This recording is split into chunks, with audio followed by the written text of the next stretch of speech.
I'm the natural person, I'm the living man. For the record, my name is Thomas Styron II. It is not the name you have attached to this case. Me, I believe that's it's a state created entity, Your Honor. And I'm not, me being a living person. I don't. My name is in proper punctuation. I don't have a all caps name. So this is under the assumption that you guys have personal jurisdiction and subject matter jurisdiction over me, right? Yes. Today's court hearing is intense, to say the least. We've got a sovereign citizen in the hot seat, rolling out the same tired routine, claiming the court has no jurisdiction over him. But let's be real, this guy is way out of his depth. If you're going to challenge the judge, at least put in some research first, right? Watching him try to outwit a judge who literally makes legal decisions for a living is both painful and hilarious at the same time.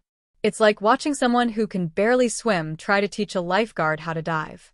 So, let's jump in and watch this sovereign citizen totally embarrass himself. And hey, if you enjoy content like this, don't forget to like and subscribe. Good morning.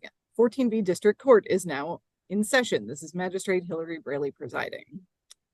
Okay, and I need you unmuted at the jail. There we go. Can I have your name, please? For the record, my name is Thomas Styron II. I'm the natural person, I'm the living man. How we doing today, Miss Braley?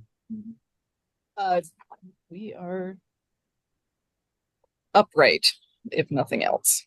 So, okay. And you said your name is Thomas Styron. The second. The second. And then I'm the natural person, the living man. Okay, thank you for your patience there. We had a little bit of a kerfuffle. So, No problem.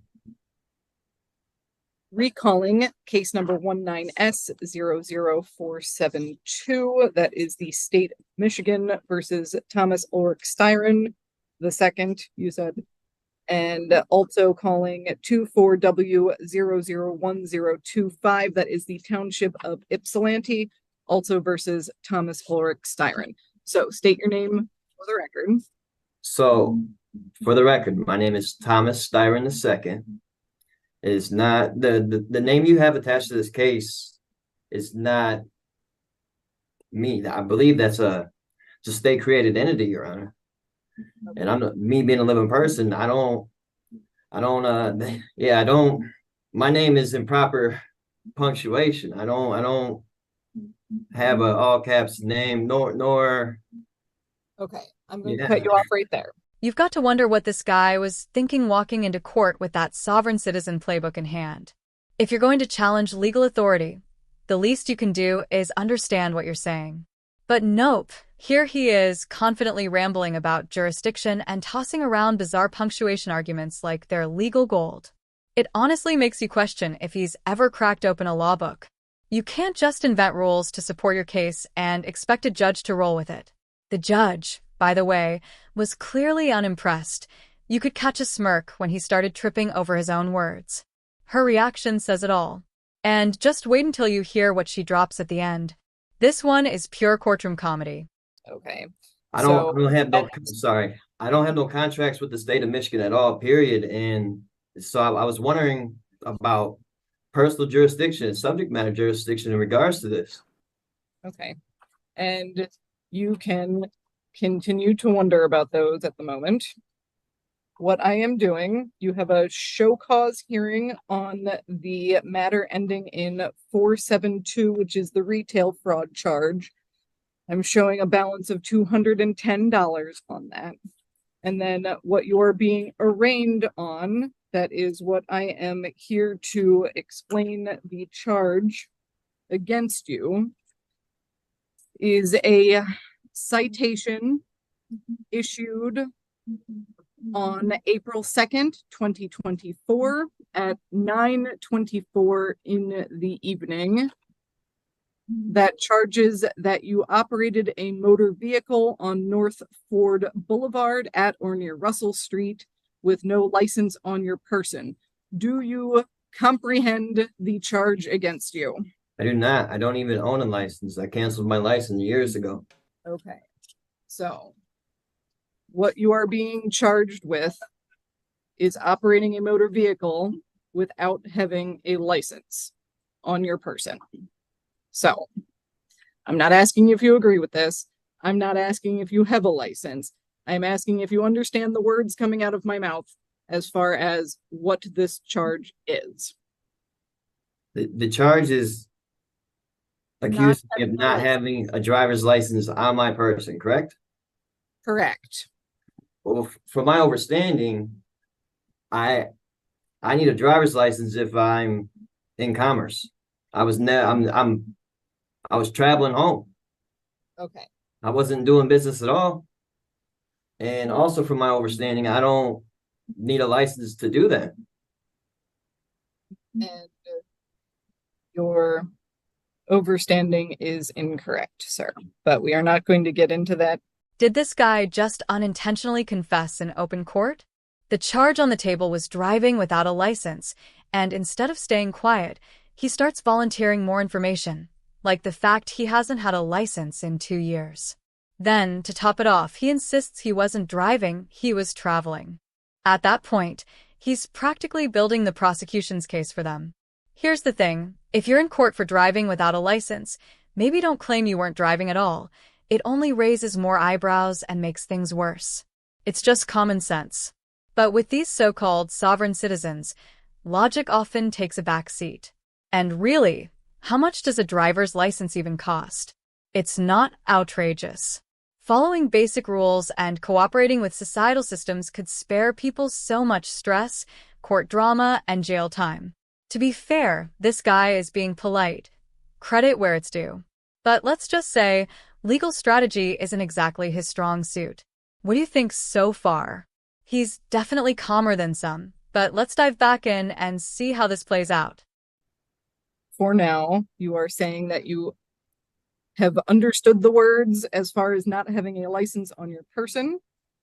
It is a misdemeanor charge with a maximum penalty of up to 93 days in jail, a $500 fine with court costs, or both. So this is under the assumption that you guys have personal jurisdiction and subject matter jurisdiction over me, right?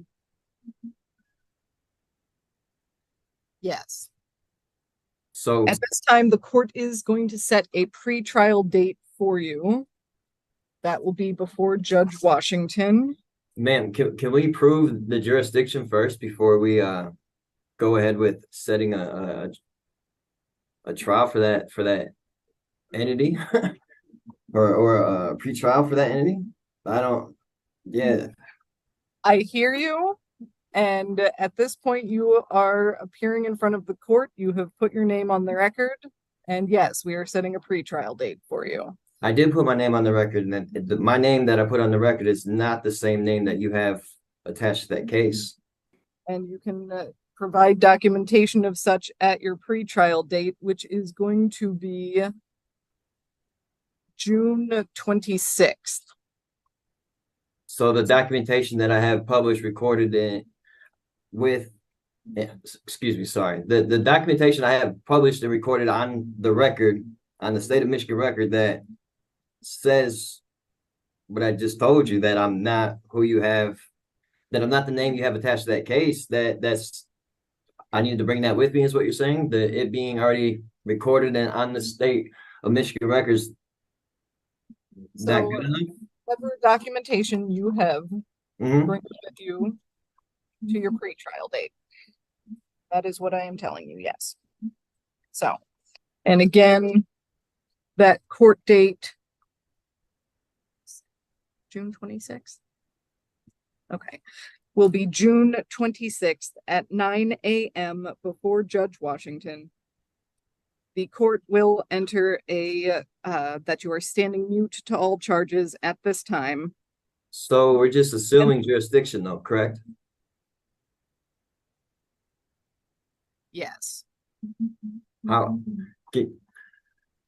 my understanding, that has to be proved before we even proceed with anything else. Am I wrong? You are not correct.